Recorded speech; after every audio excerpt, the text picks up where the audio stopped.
Hello guys, welcome to Explore. So BTech admission start అయ్యాయి. Lot of students BTech కాలేజెస్లోకి అడుగు పెట్టబోతున్నారు. And నా సబ్స్క్రైబర్స్లో ఎంతోమంది బీటెక్ చదువుతున్నారు, చదవబోతున్నారు అండ్ జస్ట్ కంప్లీటెడ్ వాళ్ళు కూడా ఉన్నారు.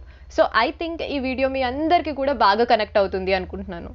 అండ్ ఏ ఫీల్డ్లో అయినా సరే ప్రతి ఒక్కరికి కొన్ని ఫేసెస్ ఆఫ్ లైఫ్లో కొన్ని రిగ్రెట్స్ ఉంటాయి. అలాగే నా బీటెక్ లైఫ్లో నాకు కొన్ని ఉన్నాయి. సో అవి ఈరోజు మీ అందరితో షేర్ చేసుకుందాం అనుకుంటున్నాను. సో దట్ నేను చేసిన మిస్టేక్స్ మీరు రిపీట్ చేయకుండా ఉంటారు. So let's get in to the video.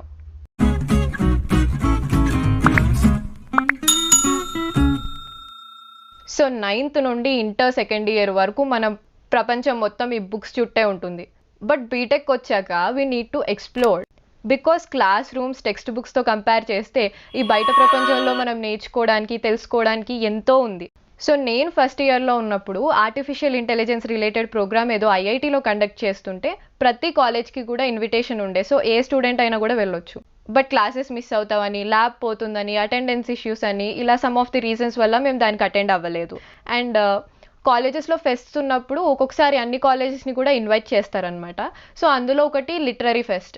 So అది కూడా చాలా ఇంట్రెస్టింగ్గా అనిపించింది. బట్ ఇలాంటి ఒక silly reason next year attend అవుదాంలే అని చెప్పేసుకొని అది కూడా వదిలేసుకున్నాం.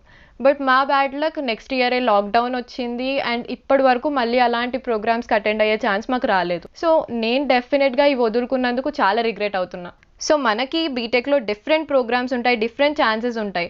గేమ్స్ ఉంటాయి, స్పోర్ట్స్ మీట్స్ ఉంటాయి, ఎక్స్పర్ట్ సెషన్స్ ఉంటాయి, గెస్ట్ స్పీకర్స్ వస్తారు డిఫరెంట్ టాపిక్స్ పైన మాట్లాడడానికి, ఎన్నో వర్క్షాప్స్ కండక్ట్ చేస్తుంటారు, కల్చరల్ ఫెస్ట్స్ ఉంటాయి, టెక్ ఫెస్ట్స్ ఉంటాయి, ప్రాజెక్ట్ ఎక్స్పో ఉంటుంది, ఫీల్డ్ ట్రిప్స్ ఉంటాయి, ఇండస్ట్రీ విజిట్స్ ఉంటాయి. అండ్ మనం ఏదైనా క్లబ్లో జాయిన్ అయితే వాళ్ళు different programmes and activities conduct చేస్తుంటారు. సో వీటన్నిటి గురించి తెలుసుకుంటూ ఉండాలి. అండ్ ఛాన్స్ వచ్చింది, మీకు ఇంట్రెస్ట్ ఉంది అనుకుంటే డెఫినెట్గా అటెండ్ అవ్వండి. తర్వాత చూద్దాంలే, నెక్స్ట్ ఇయర్ అటెండ్ అవుదాంలే అని మాత్రం అనుకోకండి ఎప్పటికప్పుడు.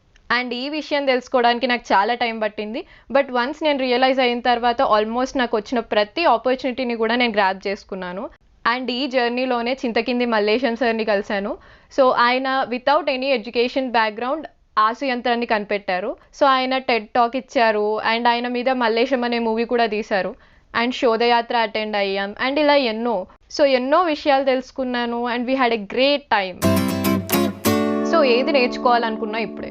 సో మా ఫ్రెండ్స్ చాలామంది డిఫరెంట్ సర్టిఫికేషన్స్ చేశారు, ఫ్రంట్ ఎండ్ నేర్చుకున్నారు, వెబ్ డెవలప్మెంట్ నేర్చుకున్నారు అండ్ ఇంకా graphic designing, UI UX designing, ఇలా ఎవరికి ఇంట్రెస్ట్ ఉన్నది వాళ్ళు నేర్చుకున్నారు. సో నేను పైథాన్ నేర్చుకున్నాను అండ్ కాంపిటేటివ్ ప్రోగ్రామింగ్లోకి ఎంటర్ అయ్యాను. But still data structures, DBMS ఇలా కొన్ని నేర్చుకుందాం అనుకుంటూనే నెగ్లెక్ట్ చేసేసాను అనమాట. సో రీసెంట్గా నేర్చుకున్నాను, ఇంకా నేర్చుకుంటున్నాను. బట్ ఏమనిపించిందంటే ఇదేదో ముందే నేర్చుకొని ప్రాక్టీస్ చేసి ఉంటే ఈ పార్ట్కి పర్ఫెక్షన్ వచ్చేసేది కదా. సో ఇంకా కొత్త కొత్త ఆపర్చునిటీస్ ఓపెన్ అవ్వేవి అనిపించింది. సో టైం అస్సలు వేస్ట్ చేయకండి, మీ స్కిల్స్ డెవలప్ చేసుకోవడానికి ట్రై చేయండి. మనకి టైం ఉండేది అంటే only BTech first year and second year. Third year and fourth year ఏదో ఒక పని ఉంటుంది, ఏది నేర్చుకోవాలన్నా కూడా చాలా కష్టమే అవుతుంది. సో ఫస్ట్ ఇయర్ సెకండ్ ఇయర్లో మీ స్కిల్స్ మీద బాగా వర్క్ చేయండి. అండ్ ఎస్పెషల్లీ మీరు సాఫ్ట్వేర్ సైడ్ వెళ్ళాలనుకుంటున్నట్టయితే మాత్రం కోడింగ్ మీద, డేటా స్ట్రక్చర్స్ మీద, కాంపిటేటివ్ ప్రోగ్రామింగ్ మీద బాగా ఫోకస్ చేయండి. సో సెకండ్ ఇయర్లోనే ఏదో ఒక లాంగ్వేజ్లో పర్ఫెక్ట్ అయిపోండి అండ్ డేటా స్ట్రక్చర్స్ నేర్చుకోండి, వాటిని ఇంప్లిమెంట్ చేయడం నేర్చుకోండి అండ్ అలానే ప్రాక్టీస్ చేస్తూ ఉండండి. సో దాట్ మీకు వన్స్ ప్లేస్మెంట్ స్టార్ట్ అయిన తర్వాత చాలా యూజ్ అవుతుంది, ఈజీగా క్రాక్ చేయగలుగుతారు. సో మనకి సరైన గైడెన్స్ లేకపోవడం వల్ల మనం ఎన్నో మిస్ అవుతూ ఉంటాం, కొన్ని రాంగ్ స్టెప్స్ వేస్తుంటాం అండ్ కొన్ని విషయాలు లేట్గా తెలుసుకుంటాం. సో బట్ మనల్ని గైడ్ చేయడానికి ఇన్స్టాగ్రామ్లో డిఫరెంట్ పేజెస్ ఉన్నాయి అండ్ యూట్యూబ్లో డిఫరెంట్ కాంటెంట్ క్రియేటర్స్ ఉన్నారు. సో ఇలా ఎక్స్పీరియన్స్డ్ పీపుల్ చేసే వీడియోస్ మనకు చాలా హెల్ప్ అవుతాయి. అవి దేనికైనా రిలేట్ చేసుకోవచ్చు, లైక్ క్యాంపస్ లైఫ్ కానివ్వండి, కెరీర్ రిలేటెడ్ అయ్యి ఉండొచ్చు, స్టడీస్ గురించి అయ్యి ఉండొచ్చు, ప్లేస్మెంట్స్, ప్రాజెక్ట్స్, ఇంటర్న్షిప్స్, ఇలా ప్రతి దాంట్లో కూడా మనకి చాలా ఎక్స్పోజర్ దొరుకుతుంది.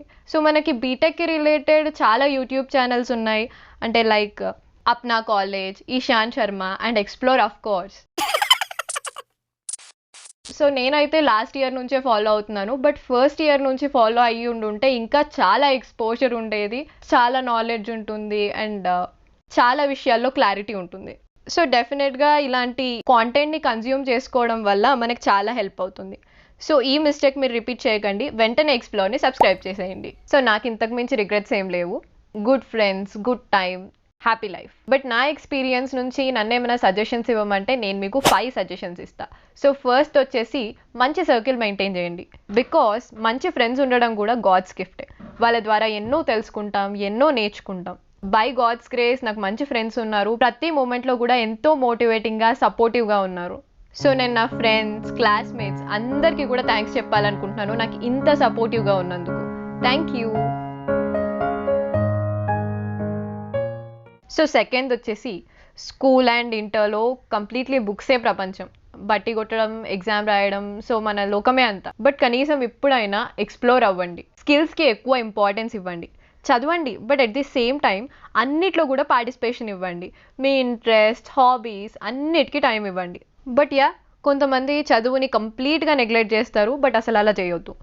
ఎగ్జామ్స్ బాగా రాయండి, మంచి CGPA మెయింటైన్ చేయడానికి ట్రై చేయండి. సో బీటెక్లో మనం చదివేదంటేనే ఫస్ట్ ఇయర్, ఎందుకంటే తర్వాత మనకి ఇంట్రెస్ట్ తగ్గుతూ ఉంటుంది అండ్ సబ్జెక్ట్స్ డిఫికల్టీ లెవెల్ పెరుగుతూ ఉంటుంది. సో మరీ 10/10 రావాలని కాదు, కానీ మంచి CGPA మెయింటైన్ చేయడానికి ట్రై చేయండి. ఎందుకంటే ప్లేస్మెంట్స్కి చాలా companies minimum 6.5 or 7.5 CGPA eligibility అని పెడుతుందన్నమాట. బట్ కొన్ని కంపెనీస్ బ్యాక్లాగ్స్ లేకపోతే చాలా అంటాయి. సో లాస్ట్కి వచ్చేసరికి అట్లీస్ట్ 7.5% ఉండేలాగా చూసుకోండి.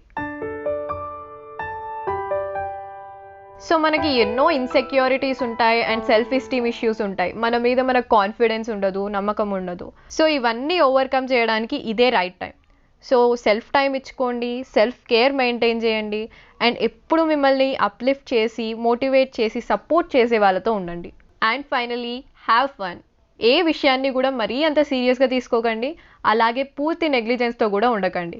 Live in the moment. So ప్రతి మూమెంట్ని ఎంజాయ్ చేయండి. ఎంజాయ్ చేయడానికి ఏ మూమెంట్ వచ్చినా వదలొద్దు, అలాగే నేర్చుకోవడానికి కూడా ఏ మూమెంట్ వచ్చినా అస్సలు వదలకండి. Live life to the fullest.